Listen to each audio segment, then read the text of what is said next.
Assalamualaikum warahmatullahi wabarakatuh. Waalaikumsalam warahmatullahi wabarakatuh. Kepada yang terhormat Bapak Kepala SMK Negeri 2 Purwodadi, serta kepada rekan-rekan guru yang mana pada kesempatan kali ini telah bersedia meluangkan waktu dalam kegiatan diseminasi aksi nyata, yaitu tentang budaya positif. Tak lupa kita haturkan rasa puji syukur kita kehadiran Allah Subhanahu wa Ta'ala yang telah melimpahkan segala rahmat dan hidayahnya hingga kita bisa berkumpul bersama dalam keadaan sehat tak kurang suatu apapun. Perkenankan pada kesempatan kali ini saya akan memaparkan yaitu tentang diseminasi penerapan budaya positif. Pada kesempatan kali ini ada 6 materi yang akan saya sampaikan. Yang pertama yaitu tentang disiplin positif dan nilai-nilai kebajikan universal. Yang kedua, motivasi, hukuman, penghargaan, dan restitusi. Ketiga, keyakinan kelas. Yang keempat yaitu kebutuhan dasar manusia dan dunia berkualitas. Yang kelima yaitu restitusi, 5 posisi kontrol, dan yang keenam segitiga restitusi.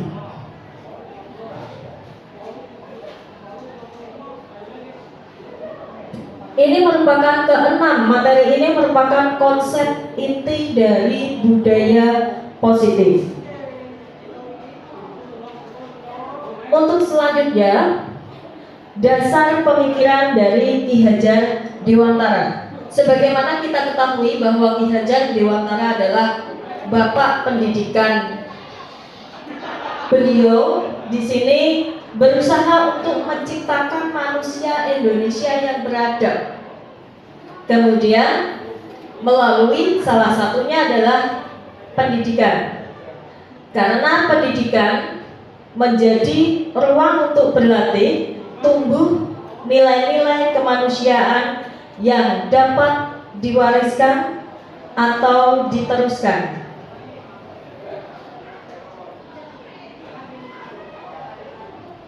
Dasar pemikiran Ki Hajar Dewantara di sini dibedakan menjadi 2, yaitu ada yang dinamakan dengan pendidikan dan pengajaran.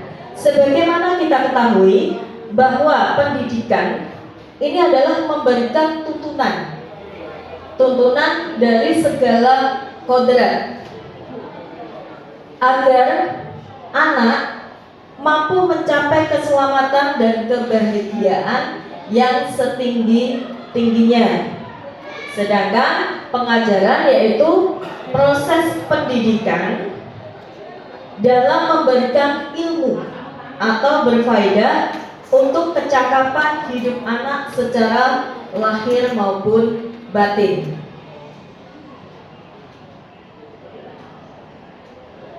Bapak dan Ibu, secara tidak langsung setiap hari kita sudah sering melakukan aktivitas di mana kita menuntun anak didik kita. Oke, di sini bisa kita lihat dari tampilan yang ada di sini.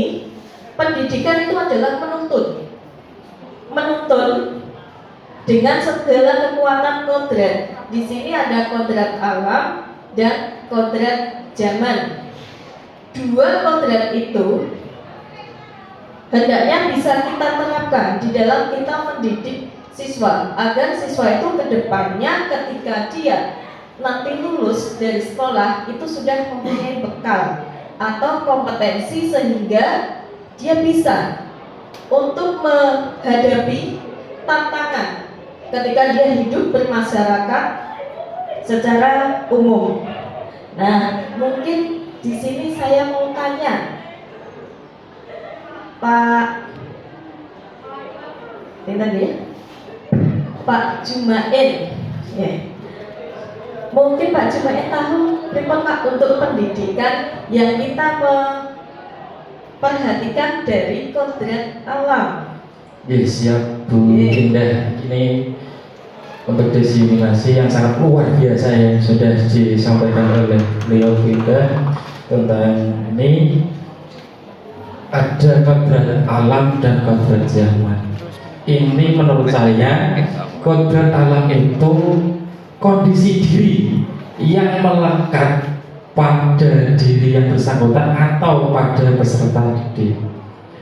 Sedangkan untuk yang kodrat zaman adalah kondisi diri yang berubah sesuai dengan situasi kondisi sosial, perkembangan zaman dan teknologi. Apalagi setiap tahun itu perkembangannya yang sangat luar biasa. Itu menurut saya, Bu. Terima kasih. Terima kasih atas jawaban dari Pak Jumaid. Memang untuk pendidikan di sini tadi ada dua, yaitu kodrat alam dan kodrat zaman. Untuk kodrat alam di sini saya visualisasikan melalui gambar yang ini. Ini adalah pendidikan yang sudah kita lakukan ketika anak dilibatkan secara langsung di sini. Dia mengikuti kegiatan yaitu makan bersama, atau kalau kita istilahnya dengan budaya lokal adalah kenduri. Kenduri itu ada nilai budaya dari daerah yang tetap kita lestarikan. Dengan adanya kegiatan ini, maka secara otomatis akan terbentuk jiwa gotong royong, kemudian kebersamaan. Untuk yang selanjutnya di sini adalah pendidikan yang sesuai dengan kodrat zaman. Ini sebagai salah satu contohnya. Kenapa demikian? Karena pendidikan di era penjajahan itu masih menggunakan paper, ya, menulis pakai kertas. Namun sekarang ketika kita mau menulis, kita bisa menggunakan media, yaitu menggunakan komputer. Komputer ini sesuai dengan perkembangan zaman. Jadi dari tahun ke tahun pendidikan itu mengalami sebuah perkembangan. Mungkin Bu Anjari mau menambahkan, monggo.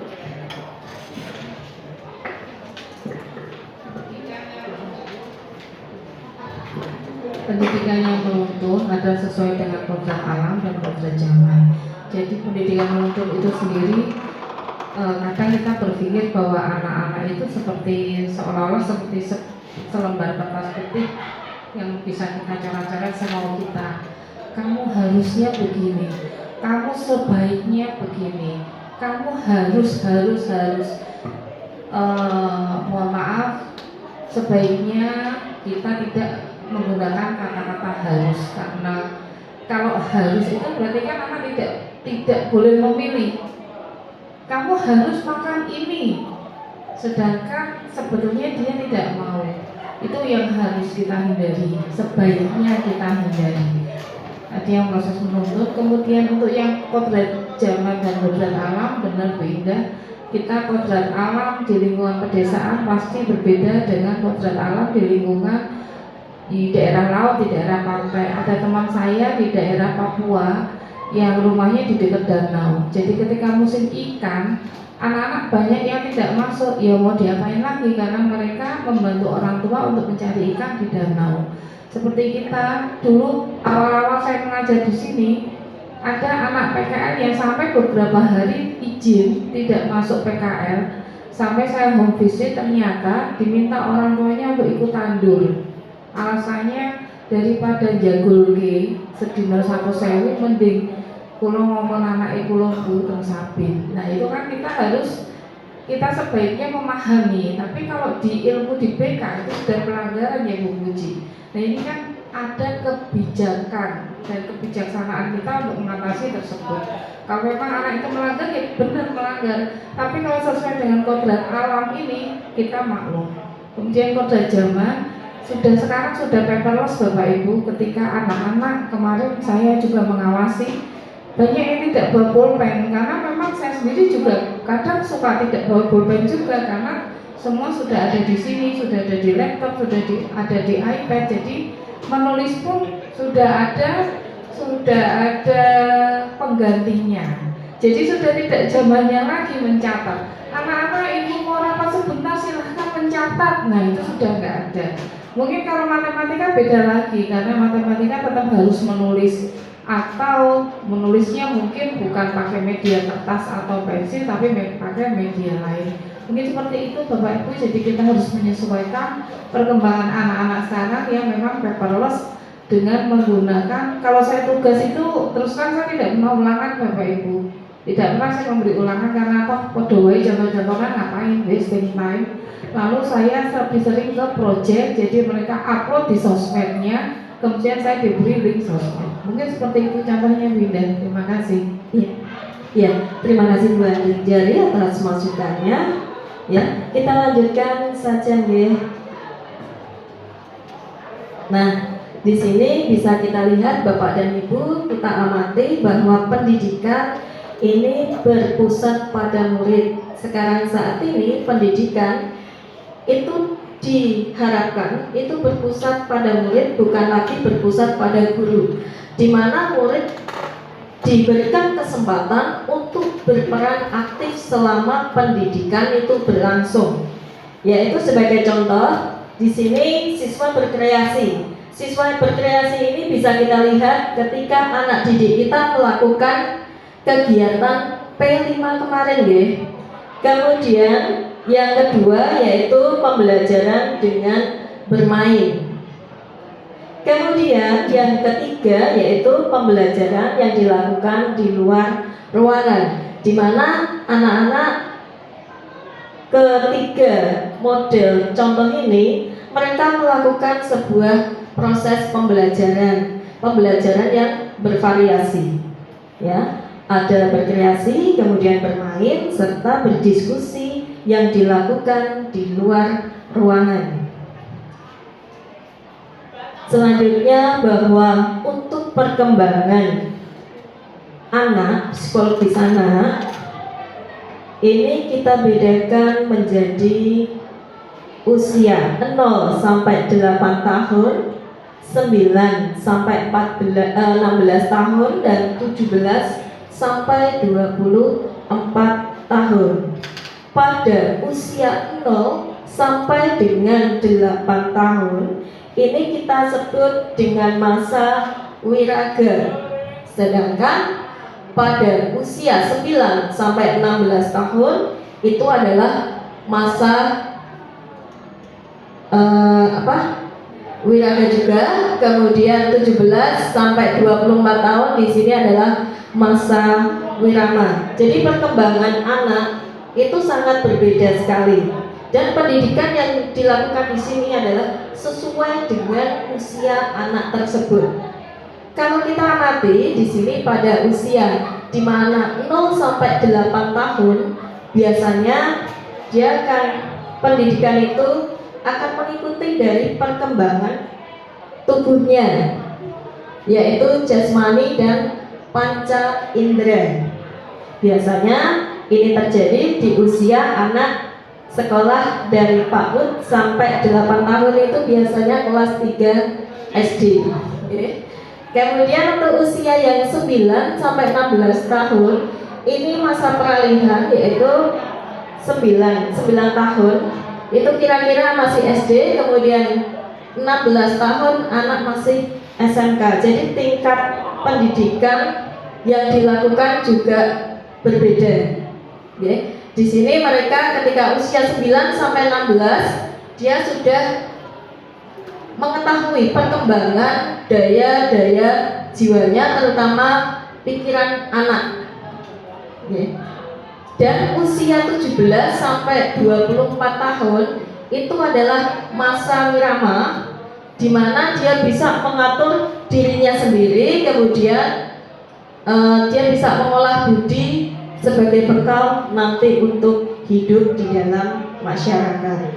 Untuk usia 17 sampai 24 tahun ini anak mungkin ada yang sudah lulus dari SMA atau SMK, sudah melalui pendidikan yang lebih tinggi. Next. Kemudian langkah selanjutnya adalah kita merumuskan visi dengan pendekatan AI atau inquiry apresiatif, di mana pendekatan ini nantinya adalah sebagai pedoman yang memunculkan nilai-nilai positif dalam organisasi atau individu sehingga memunculkan perubahan yang berkelanjutan. Nah, pada ini kita bisa lihat di sini, yaitu pada tayangan ini, gambar ini, ketika anak-anak sedang melakukan yaitu kegiatan ketarunaan, di situ akan terbentuk karakternya, akan dimunculkan sifat kedisiplinan, dan mungkin tidak hanya itu saja ya, mungkin akan digali-gali sifat yang lain, misalnya dia menjadi lebih berani, bertanggung jawab, dan lain sebagainya. Next. Nah, kemudian dari inquiry apresiatif tadi, saya mempunyai visi. Visi yang saya kemukakan di sini adalah mewujudkan murid yang berkarakter, mandiri, dan kompetitif. Ya, saya sangat mengharapkan sekali. Kita juga sangat mengharapkan sekali dari lulusan kita itu nanti mempunyai kemandirian. Kemudian dia juga mempunyai karakter. Kalau hanya mandiri saja tanpa dia mempunyai karakter, mungkin akan kurang ya. Dia nggak punya unggah-ungguh dan lain sebagainya. Di sini yang dibutuhkan selain karakter, mandiri, dan kompetitif. Jadi dia bisa mempunyai kompetensi yang nantinya siap bersaing di dalam dunia kerja. Ya. Ini adalah misi guru penggerak yang saya kemukakan.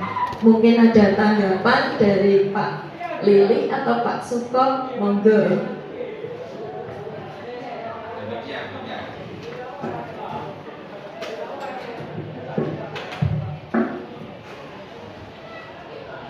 Iya, matur nuwun Bu Indah. Kaitannya dengan apa yang disampaikan Bu Indah pada periode usia tadi ya. Jadi saya melihat pada usia periode yang kedua tadi, pada usia berapa? 9 sampai 16 tahun ya, atau disebut dengan wiraga wirama.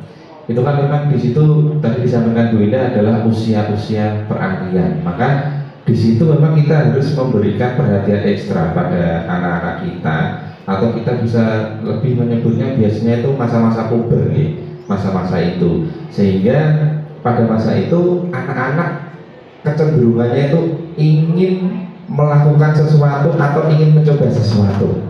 Nah, kalau hal ini tidak kita kontrol, tidak kita evaluasi, maka anak akan berbuat yang lebih, atau bahasanya itu banyak ke arah yang negatifnya. Maka dari itu pada usia ini kita harus betul-betul bisa menuntut anak ke arah yang lebih baik. Bedanya dengan di usia yang wirama, 17 sampai 24 tahun itu di sini anak-anak sudah berpikir tentang masa depannya. Nanti saya, karena kan di usia itu sudah anak SMA atau begini, sudah SMA, jadi dia sudah berpikir bahwasanya kalau saya nanti lulus saya mau kemana, saya mau kuliah atau saya mau bekerja. Kalau saya kuliah gimana caranya? Oh, berarti saya harus belajar tentang mata pelajaran umum maupun mata pelajaran produktif. Tapi kalau bekerja, rata-rata anak itu, ya ini rata-rata, saya ngambilnya rata-rata, kalau mereka menginginkan setelah lulus itu bekerja, mereka fokusnya itu kebanyakan dia produktif atau mata pelajaran kejuruan. Sehingga pada usia ini kita tinggal mengarahkan saja. Kita tinggal mengarahkan saja. Kalau memang kamu nanti mau kuliah, caranya seperti ini. Kalau kamu nanti mau bekerja, berarti harus seperti ini. Tetapi tidak lupa kita harus memberikan penanaman karakter yang baik. Ya, seperti tadi sudah dimasukkan dalam visi dari Bu Ida, berkarakter, kemudian ada mandiri, kompetitif, dan itu. Maka dari situ Bapak Ibu, kita sebagai pendidik harus bisa mengarahkan atau memberikan tuntunan kepada anak didik kita supaya bisa meraih masa depannya lebih baik. Wonten Bu Ida, matur nuwun. Terima kasih sekali Pak Suko atas masukannya. Kemudian kita lanjutkan mawon nggih.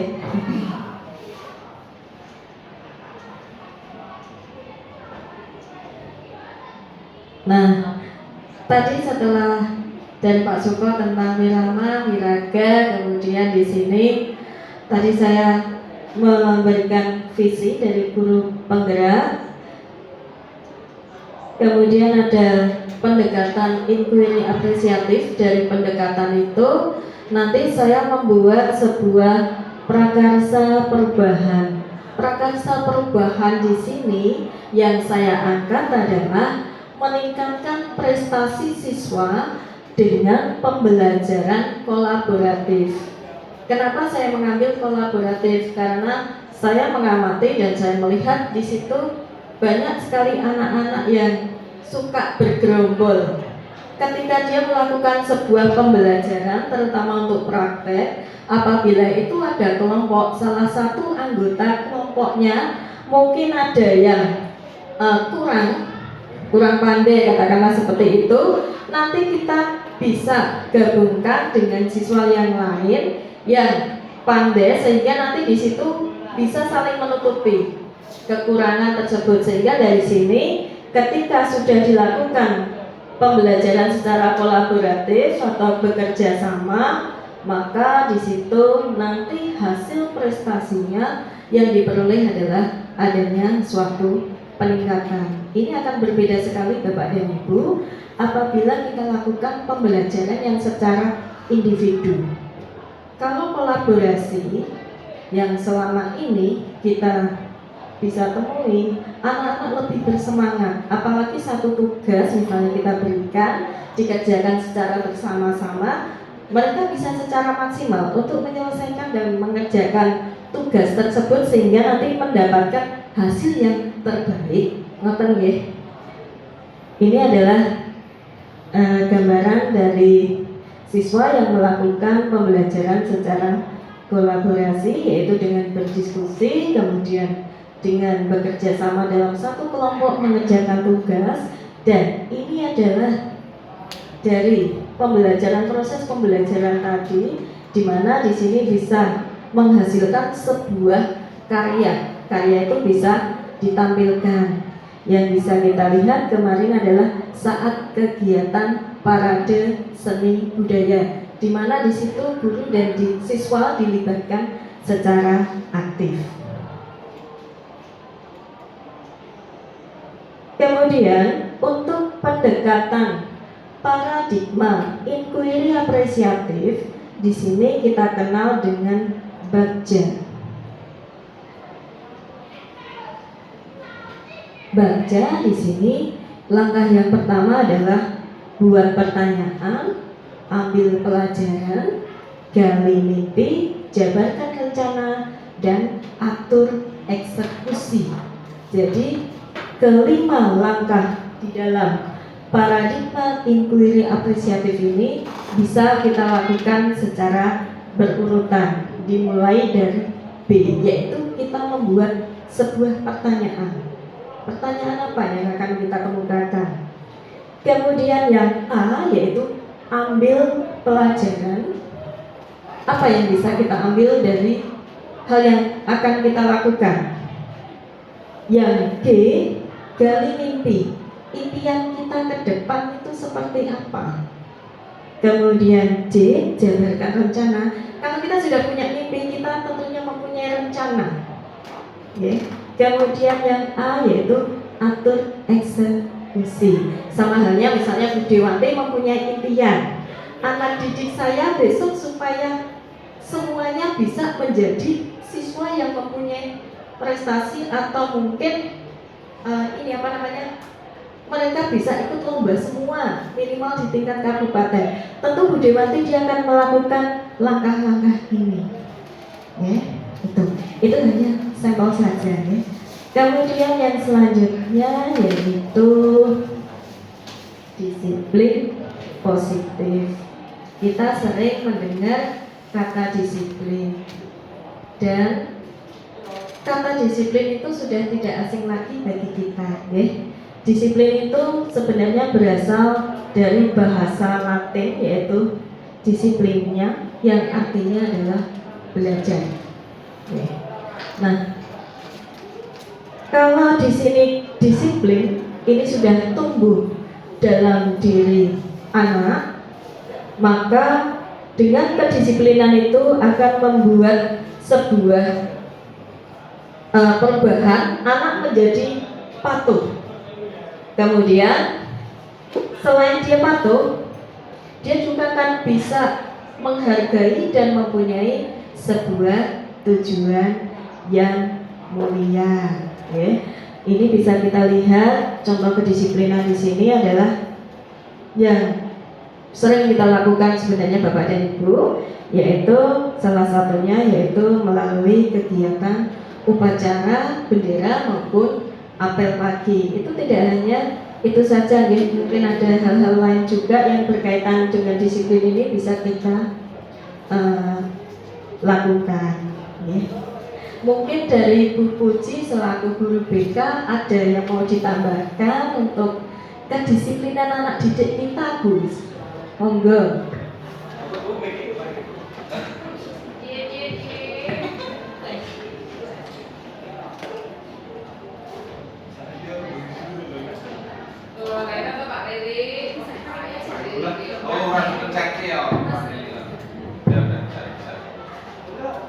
Terima kasih untuk waktunya Bunda. Mengenai tentang disiplin untuk siswa kita pada saat ini bisa kita artikan atau bisa kita lihat termasuk dalam dunia pendidikan di sekitar kita sudah termasuk lebih baik daripada yang lain.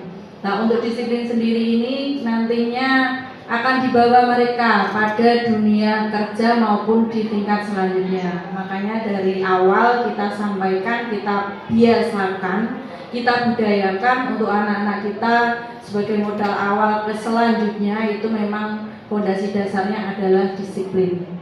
Untuk disiplin itu nanti apabila sudah menjadi budaya anak-anak kita, nanti seterusnya akan terbawa sehingga dia melakukan segala hal yang sesuai dengan aturan itu tidak dengan keterpaksaan, tapi sudah melekat pada jiwa masing-masing, sudah dilakukan dengan biasa dalam arti sudah membudaya pada dirinya sehingga nanti pada kehidupan di kelanjutan hari bisa dilaksanakan dengan baik seperti itu. Mungkin itu hanya yang saya sampaikan, hanya itu Bu Ida. Terima kasih. Oke, terima kasih Bu Puji. Tadi sudah ditambahkan Bu Puji mengenai disiplin, ya. Kemudian dari disiplin itu tadi akan menghasilkan sebuah nilai-nilai kebajikan universal. Untuk nilai kebajikan universal ini sebenarnya nanti muaranya akan tercipta yaitu profil pelajar Pancasila. Ya. Untuk profil pelajar Pancasila di sini ada 6, yaitu beriman dan bertakwa kepada Tuhan Yang Maha Esa dan berakhlak mulia, kemudian mandiri, bernalar kritis, kebinekaan global, bergotong royong dan kreatif.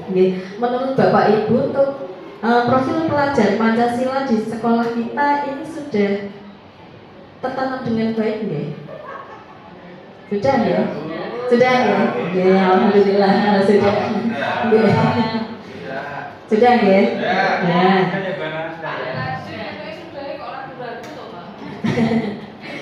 Monggo Pak, Chris, monggo. Kalau mau menambahkan. Menyala bangku. Ya, Assalamualaikum warahmatullahi wabarakatuh.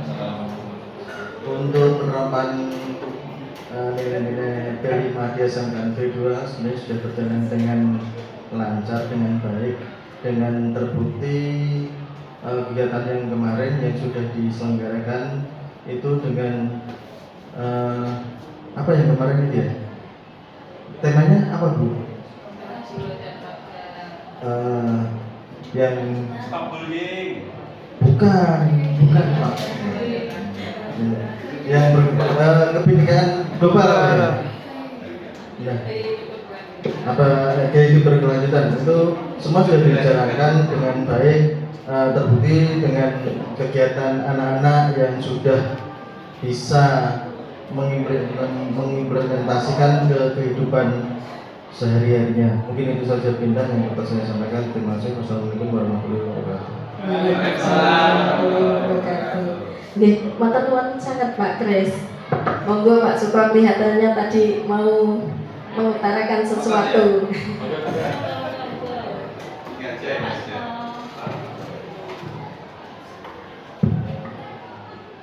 Matur nuwun Bu Ida. Ya, kaitannya dengan nilai-nilai kebajikan yang ada di profil pelajar Pancasila, memang di tempat kita sudah, menurut saya sudah berjalan cukup baik nih. Kalau kita dikatakan sangat baik belum, tapi sudah berjalan cukup baik.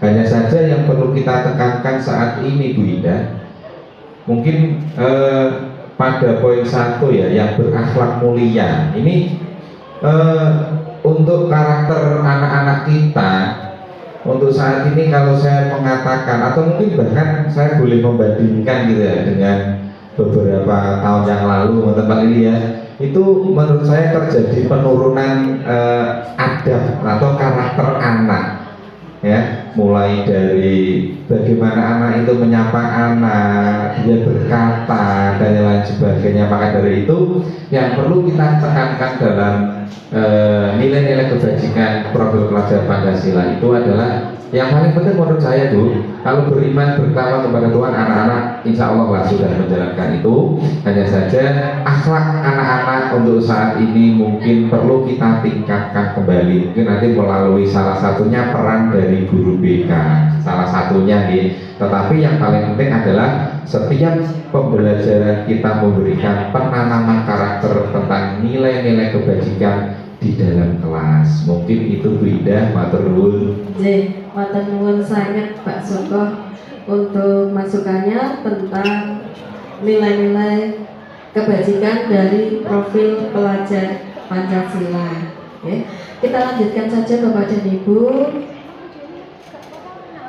Nah, di sini ada 3 pertanyaan pematik. Oke. Saya minta pendapat dari Bu Puji dulu nggih, selaku guru BK. Kalau dari pertanyaan 1, hukuman dapat mendisiplinkan anak itu bagaimana Bu? Dari poin 1, hukuman dapat mendisiplinkan anak. Sebenarnya ini juga bisa dilakukan ya. Bisa dilakukan juga, tetapi hukuman itu dilihat lagi hukumannya seperti apa, seperti itu. Kalau sesuai dengan aturan yang sekarang, memang untuk hukuman anak itu tidak boleh melibatkan hukuman fisik. Jadi hukumannya yang boleh dilakukan adalah hukuman yang sifatnya pembelajaran seperti itu. Oke, terima kasih. Oke. Untuk pertanyaan yang kedua, yaitu pemberian hukuman dengan hal positif seperti membaca atau membersihkan halaman sekolah dapat meningkatkan disiplin anak. Setuju atau tidak setuju Bapak Ibu? Setuju. Oke. Terus yang ketiga, yaitu memberi penghargaan dapat meningkatkan motivasi belajar anak. Setuju atau tidak? Tidak setuju. Tidak setuju yang mana Pak Suko?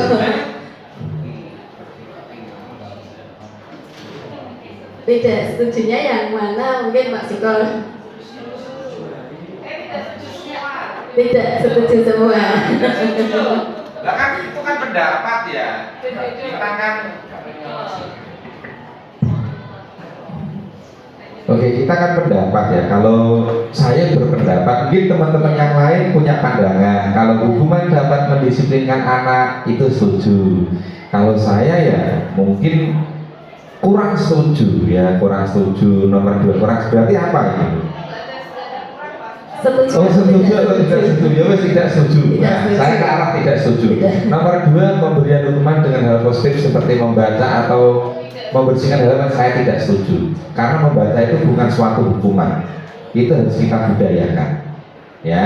Berarti tidak setuju lagi Bu ini yang kedua. Ya. Dan yang ketiga, memberi penghargaan dapat meningkatkan motivasi belajar. Mungkin awalnya itu butuh, tapi setelah kita rasakan itu mungkin efeknya menjadi buruk. Akhirnya saya berpendapat tidak setuju Tidak juga. setuju. Itu pendapat pribadi Ya. saya.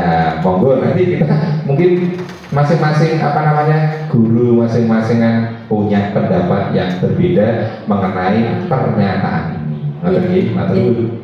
Oke. Baik, terima kasih sekali Pak Suko untuk pendapatnya. Kita lanjutkan saja ya. Soalnya masih ada beberapa slide lagi. Nah, di sini adalah beberapa miskomunikasi tentang makna kontrol, di mana guru ini adalah mengontrol murid. Yang kedua, bahwa kritik akan membuat orang merasa bersalah dan mengutamakan karakter.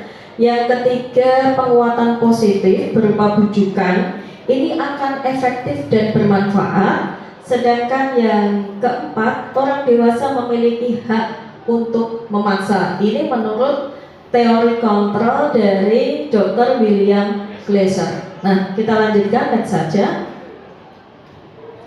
Di sini ada perubahan atau paradigma, yaitu stimulus atau respon teori kontrol atau teori pilihan.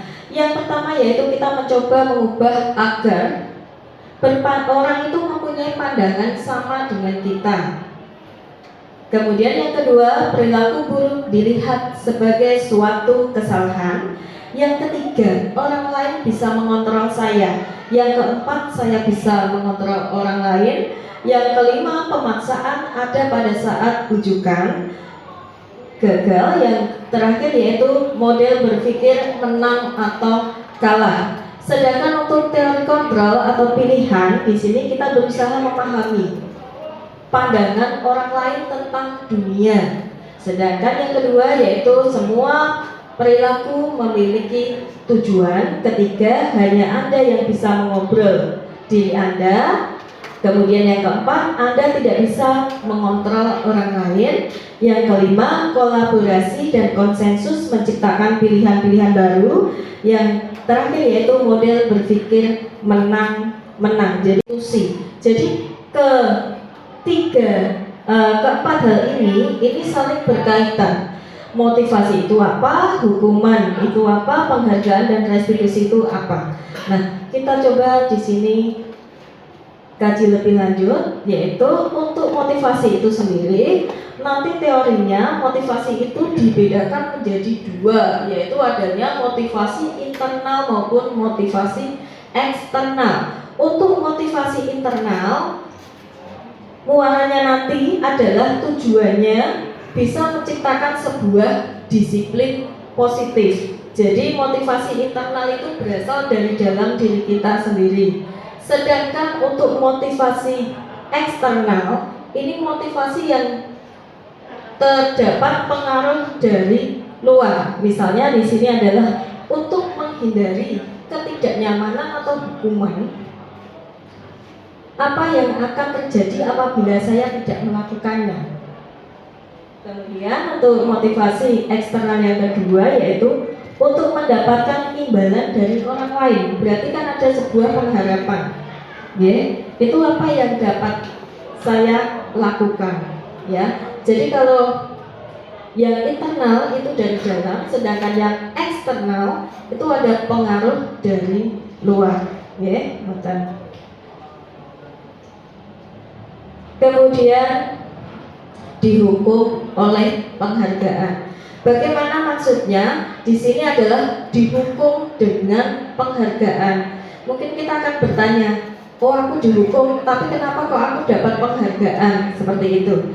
Nah, dihukum oleh penghargaan ini, ya, ini akan mempunyai beberapa hal. Di antaranya adalah pengaruh jangka pendek dan jangka panjang. Kemudian penghargaan menghukum. Kemudian penghargaan mengurangi ketepatan dan penghargaan tidak efektif. Pengaruh dampak dari hukuman. Kenapa di sini bisa dikatakan sebagai jangka pendek dan jangka panjang? Terkadang seseorang siswa ketika dia melanggar sebuah aturan dia akan dihukum. Ketika nanti siswa itu sudah lulus dari sekolah, dia pasti akan terkena. Oh, ketika dulu saya masih di kelas 10, saya pernah dihukum karena melanggar. Saya diminta untuk berlari sampai mungkin lelah, ya, dan itu mungkin akan terkena sampai nanti. Kemudian penghargaan menghukum. Nah, penghargaan menghukum ini bagaimana Bapak dan Ibu? Di sini kok ada penghargaan menghukum, ya. Penghargaan menghukum di sini adalah ketika seseorang melakukan atau anak ataupun orang melakukan sebuah pelanggaran, ya, dia nanti di situ diberikan sebuah penghargaan, tidak harus berupa fisik nih, ngoten banjane nggih, tapi bisa diberikan penghargaan mungkin melalui sebuah kalimat, ya, kalimat sebagai bentuk apresiasi. Kemudian penghargaan ini mengurangi ketepatan, ya. Kemudian yang terakhir, penghargaan tidak efektif. Kalau orang diberikan penghargaan secara terus-menerus seperti yang Bu Anjani tadi sampaikan, bahwa ketika dia nanti akan melakukan sebuah hal atau tindakan, itu nantinya dia sudah akan merasa sudah terbiasa. Hal ini sudah sering saya lakukan, misalnya seperti itu. Next.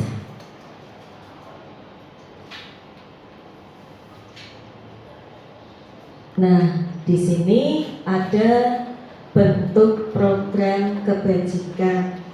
Untuk program kebajikan di sini ada beberapa hal yang perlu diingat, yaitu pengakuan secara khusus, kemudian pengakuan secara pribadi, pengakuan kepada semua murid, kemudian beri pengakuan secara konsisten, dan fokus pada proses. Bapak dan Ibu kelas akan segera memasuki kelas. Selamat menempuh ujian. Semoga mendapat nilai yang terbaik. Terima kasih. Ya, jadi itu ini adalah bentuk pengakuan. Bentuk pengakuan ini ada bervariasi, ya. Ini ada yang pengakuan secara khusus. Mungkin pengakuan itu hanya diberikan kepada seseorang saja. Kemudian pengakuan secara pribadi personal. Saya misalnya dengan Bu Yeni secara personal seperti itu. Bu Yeni saya berikan sebuah apresiasi penghargaan. Misalnya seperti itu dengan ucapan selamat atau apa. Kemudian pengakuan kepada semua murid bergantian. Okay. Apabila murid kita ada yang mungkin bisa di dalam menyelesaikan sebuah permasalahan, nanti kita berikan sebuah apresiasi, ungkapan, misalnya selamat, ternyata kamu berhasil menyelesaikan seperti ini, atau bagaimana, ya. Kemudian beri pengakuan secara konsisten. Konsisten ini berarti dia tetap, ya. Kemudian yang terakhir adalah fokus pada proses, bahwa segala sesuatu itu berfokus pada proses.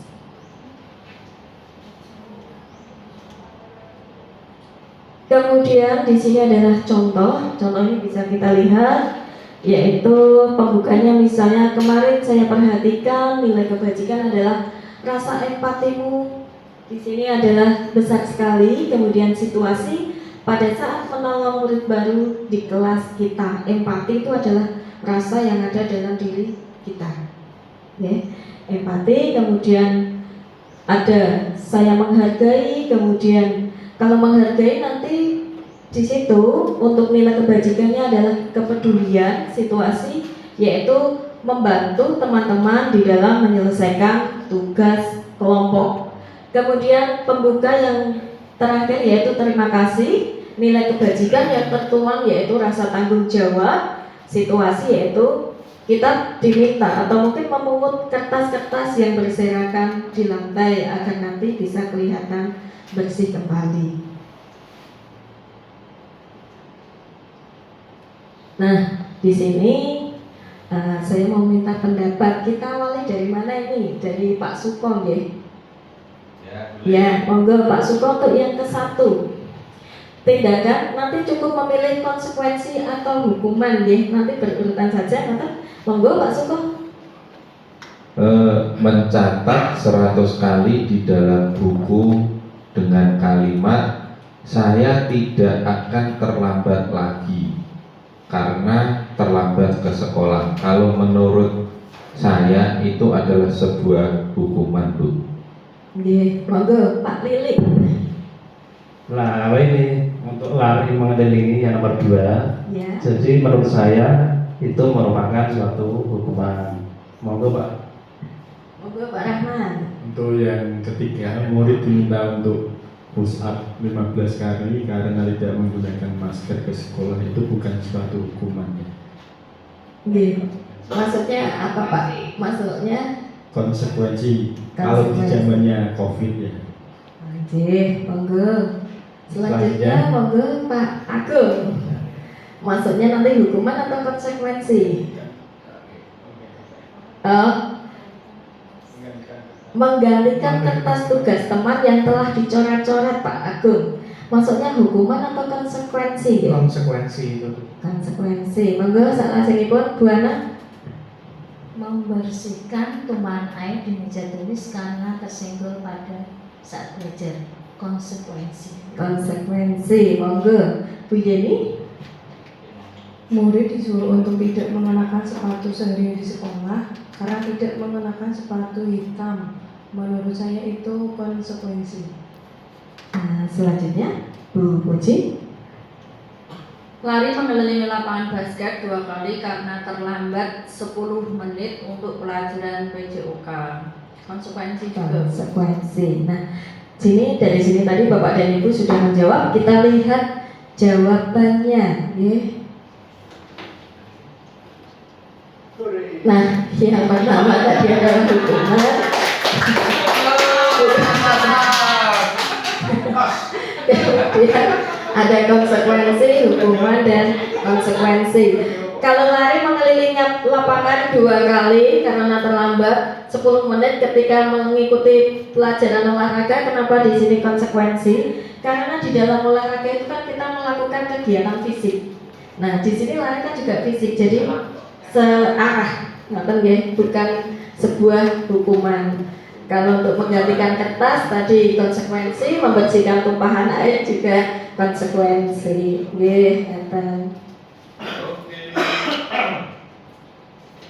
Nah, dari budaya positif tadi Bapak dan Ibu, ini nanti kita bisa menciptakan sebuah keyakinan kelas.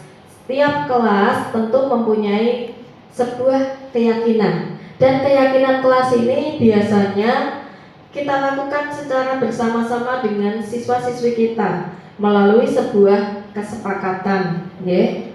Jadi di sini nanti ada beberapa aturan atau hal yang perlu dilakukan untuk memenuhi dari keyakinan kelas yang sudah dibuat, ya. Nah, di sini dalam budaya positif ini ada beberapa hal baik yang tampak maupun tidak tampak. Tampak seperti contohnya adalah berbicara sopan, kemudian memakai baju seragam lengkap, menyapa guru, membawa buku sesuai jadwal pelajaran, kemudian aktif dalam organisasi sekolah. Sedangkan tidak tampak seperti misalnya adalah berbicara tidak sopan, memakai baju tidak lengkap, kemudian membawa buku namun tidak sesuai dengan jadwal pelajaran yang saat itu berlangsung, dan yang terakhir yaitu tidak aktif dalam organisasi. Ini adalah contoh dari budaya positif yang bisa kita lihat atau kita amati dalam kehidupan sehari-hari, terutama yang berada di lingkup sekolah.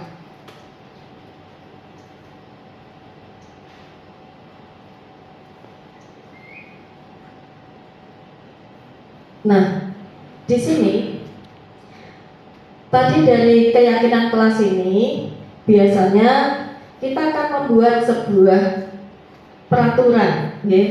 Peraturan ataupun dari peraturan itu untuk sebuah peraturan itu kita berhak untuk membuatnya atau tidak, Bapak dan Ibu? Tidak, Bu. Tidak. Tidak. Kenapa tidak? Hanya yang berwenang. Namun kalau keyakinan kelas kita berhak, ya. Nah, ini di sini adalah contoh dari beberapa option, yaitu yang pertama selalu mengembalikan buku ke tempatnya, kemudian dilarang mengganggu orang lain.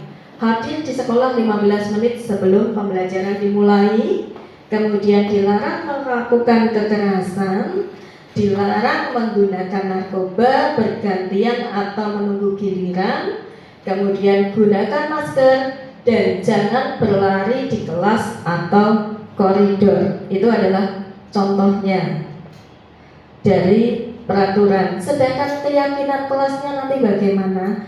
Kalau kita mengembalikan buku, berarti di sini ada tanggung jawab. Kalau peraturan dilarang mengganggu orang lain,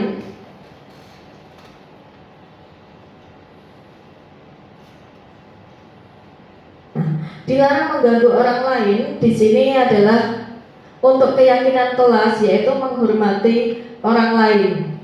Kalau hadir ke sekolah 15 menit sebelum pembelajaran dimulai, ini merupakan sebuah komitmen. Kemudian dilarang melakukan kekerasan, ini berkaitan dengan keselamatan. Kemudian dilarang menggunakan narkoba, ini kalau keyakinannya adalah kesehatan. Kemudian bergantian atau menunggu giliran untuk keyakinan kelas, yaitu adalah menghormati orang lain. Gunakan masker, ini tujuannya adalah untuk kesehatan dan keselamatan. Ini maksudnya adalah keyakinan kelas. Kemudian jangan berlari di kelas atau koridor, ini maksudnya adalah untuk keyakinan kelas, yaitu keselamatan dan keamanan. Kemudian untuk tadi disinggung ada peraturan kelas, keyakinan kelas, dan lingkungan positif. Itu diawali dari hal yang paling lingkupnya adalah kecil, yaitu dari peraturan kelas dulu. Dari peraturan kelas ini nanti menjadi sebuah keyakinan kelas, dan keyakinan kelas ini nanti akan menciptakan sebuah lingkungan positif.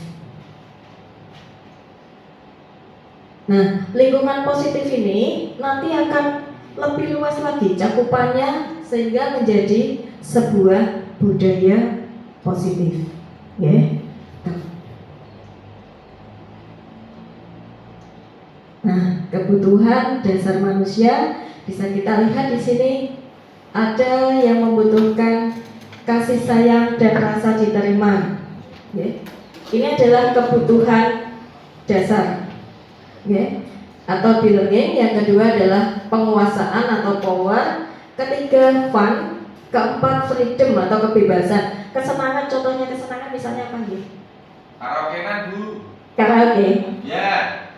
Oh, karaoke. Kalau Pak Suko kesenangannya karaoke, mungkin Pak Kolis beda lagi kesenangannya. Belajar. Oh, Pak Kolis kesenangannya belajar. Biasa ya, Mantap, tenang.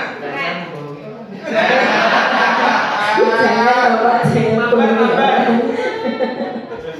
Mungkin nanti Pak Liling juga kesenangannya berbeda lagi. Ya. Senangannya ngopi Bu. Oh, Pak Liling senangnya ngopi. Ya. Kemudian untuk kebebasan freedom, mungkin Pak Kris juga nanti berbeda. Ya. Kebutuhan kebebasannya Pak Kris dengan Pak Agung nanti juga akan berbeda, tidak sama. Itu memang tidak bebas karena kamu dia.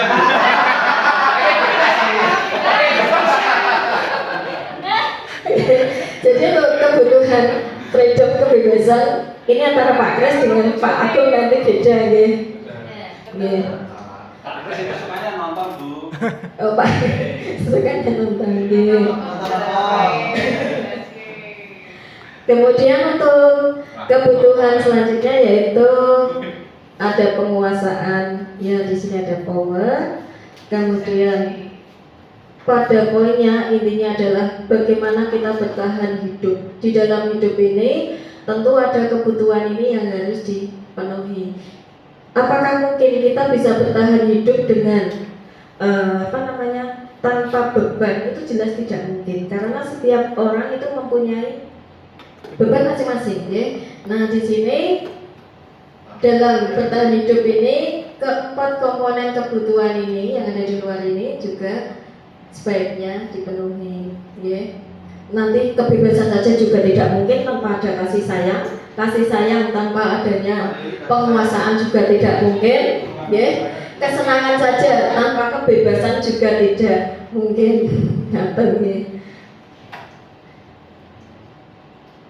Nah, di sini Bapak dan Ibu, 5 posisi kontrol kita sebagai seorang guru, ya. Jadi kita sebagai seorang guru itu mempunyai 5 posisi kontrol ini. Yang pertama yaitu sebagai penghukum, yang kedua pembuat bersalah, ketiga sebagai teman, keempat pemantau, yang kelima adalah manajer. Dari posisi ini yang paling tinggi yang mana kira-kira Bapak dan Ibu? Penghukum. Menurut Bu Anjari adalah penghukum. Ya, nomor 1 itu penghukum. Penghukum. Ya, kenapa Bu Anjari? Kamu tuh gak boleh mengelak begini. Pakai mic, Bu. Gara-gara kamu jadi begini. Saya mengakui saya sebagai pelaku penghukum, Ya. pembuli, penyala kalau berdekatan dengan Pak rasa berbuli, toh maaf ya. Tidak biasa. Ya, memang ini Bapak Ibu secara tidak langsung karena kita tadi tujuannya sebetulnya baik, tetapi kadang cara yang kita lakukan itu membuat anak-anak merasa tidak nyaman. Padahal sebenarnya tidak boleh seperti itu. Sebagai penghukum, kamu tuh nggak boleh datang terlambat. Ya kan rumahnya jauh, ya kan rumah sudah tahu rumahnya jauh, ya seharusnya kamu itu berangkatnya pagi sekali jam 4 sholat subuh, berangkat dari rumah jam 5. Nah seperti itu seharusnya kamu tidak boleh, kamu harus tidak boleh harus. Kemudian ketika tadi seperti tadi HP-nya ketinggalan, selalu kita yang nek game orang tahu ketinggalan, HP-nya begitu tes kok ketinggalan. Nah seperti itu yang kita lakukan sehari-hari, disadari atau tidak, diakui atau tidak, itu seperti itu. Monggo Bu Indah mungkin bisa memberikan pencerahan kepada saya. Sudah diakui Pak Suko, Bu. Sudah diakui Pak Suko. Saya, enggak kamu, saya loh saya.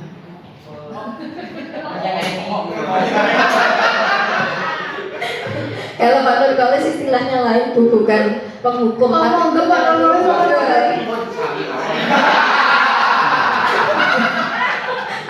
Monggo, nggih, monggo. Tadi Bu Anjari sebagai penghukum, nggih. Nggih. Kalau Pak Nurkolis bukan sebagai penghukum tapi penyeneni. Ya, padahal ini hari Kamis bukan hari Senin. Nggih. Kemudian yang kedua yaitu pembuat rasa bersalah. Gara-gara kamu. Nah, Bu Anjari lagi. Gara-gara kamu. Gara-gara kamu kita tidak jadi mengadakan misalnya makan bersama. Iya beda. Selalu kita itu menyalah-nyalahkan orang lain. Gara-gara kowe tuh aku jadi telat sampai dijeduk tembok, wis salah tembok. Sing salah tembok. Ya jadi kalau kita berjalan kita nabrak tembok itu sing disalah. Yang ketiga yaitu sebagai teman. Monggo Pak Danan, guru sebagai teman itu bagaimana Pak? Monggo Pak Danan.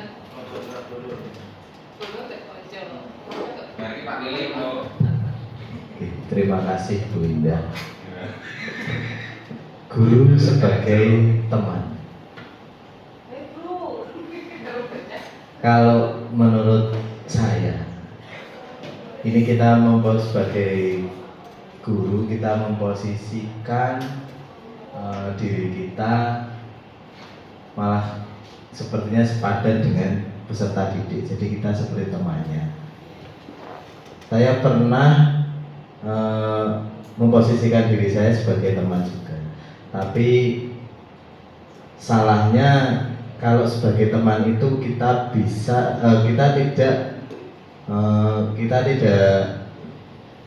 dihargai bahwa kita itu sebagai gurunya, tetapi sebagai temannya. Jadi akan tetapi itu juga ada baiknya Bu.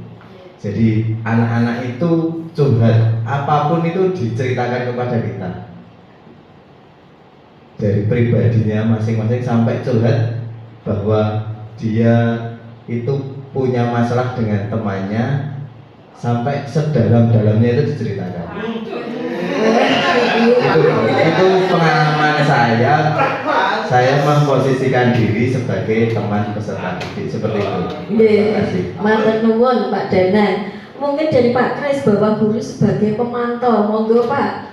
Ya, Assalamualaikum warahmatullahi wabarakatuh. Waalaikumsalam. Untuk guru sebagai pemantau sebenarnya benar juga, karena kita memantau kondisi anak, bagaimana perkembangan anak, pertumbuhan anak selama kita mengajar, kita bisa mengetahui bagaimana anak itu bisa berkembang, apakah perkembangan itu perkembangan yang positif atau perkembangan negatif, Bu.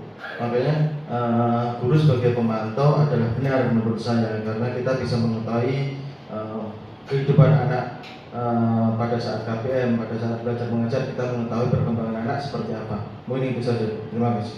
Terima kasih. Yang terakhir yaitu guru sebagai manajer.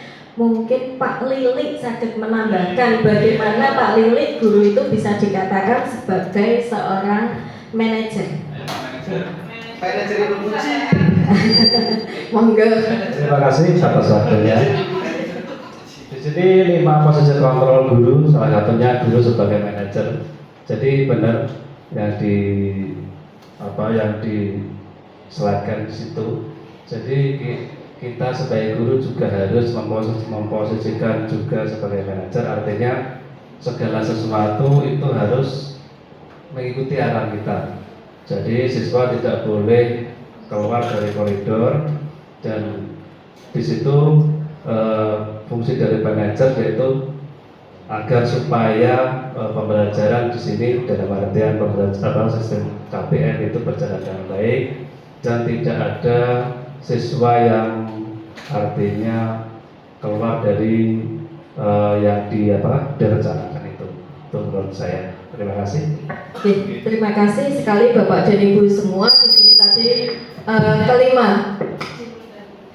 kelima posisi kontrol ini sudah kita diskusikan di sini. Kemudian kita sudah bisa menarik benang merahnya dari 5 posisi kontrol guru ini. Nah, untuk yang selanjutnya Bapak dan Ibu, di sini adalah adanya segitiga restitusi. Segitiga restitusi ini dikemukakan oleh Goshen yaitu pada tahun 2004, di mana segitiga restitusi ini adalah proses untuk menciptakan kondisi bagi peserta didik untuk memperbaiki kesalahan mereka sehingga bisa kembali pada kelompok mereka dengan karakter yang kuat. Tujuannya itu apa? Mengubah identitas siswa. Ya, identitas siswa yang bagaimana? Identitas siswa dari orang yang gagal karena melakukan sebuah kesalahan menjadi orang yang sukses.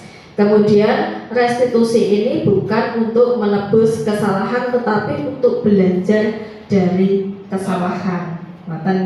Jadi ini adalah tujuan dari segitiga restitusi itu. Dan tidak selamanya anak ketika melakukan kesalahan dia itu akan tidak mengalami sebuah perubahan.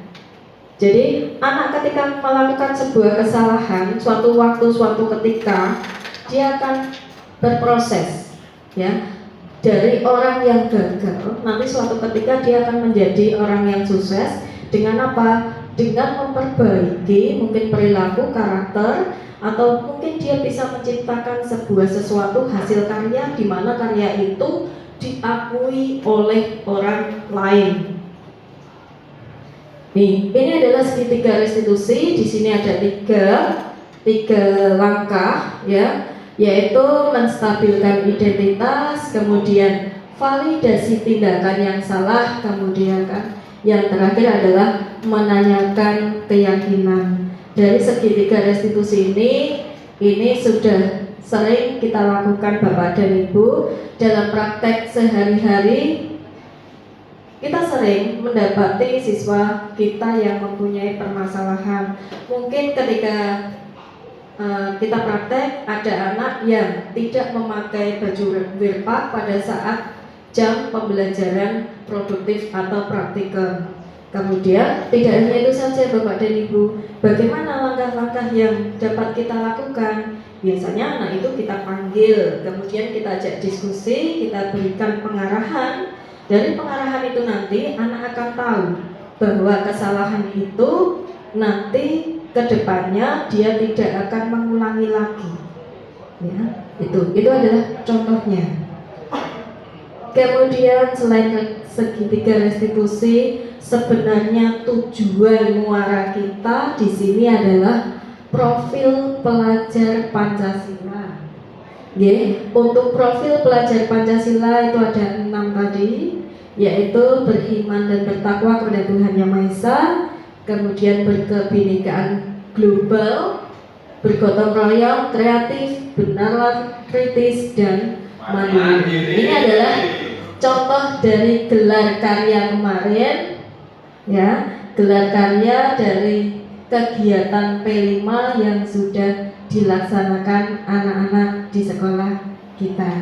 Maka Bapak dan Ibu, paparan dari saya, mohon maaf apabila ada tutur kata yang menyinggung perasaan baik secara langsung maupun tidak langsung. Mungkin ada yang mau ditambahkan atau tidak? Monggo. Atau cukup? Cukup. Oke. Kalau cukup, saya akhiri paparan saya sampai di sini. Billahi taufiq wal hidayah. Wassalamualaikum warahmatullahi wabarakatuh. Waalaikumsalam.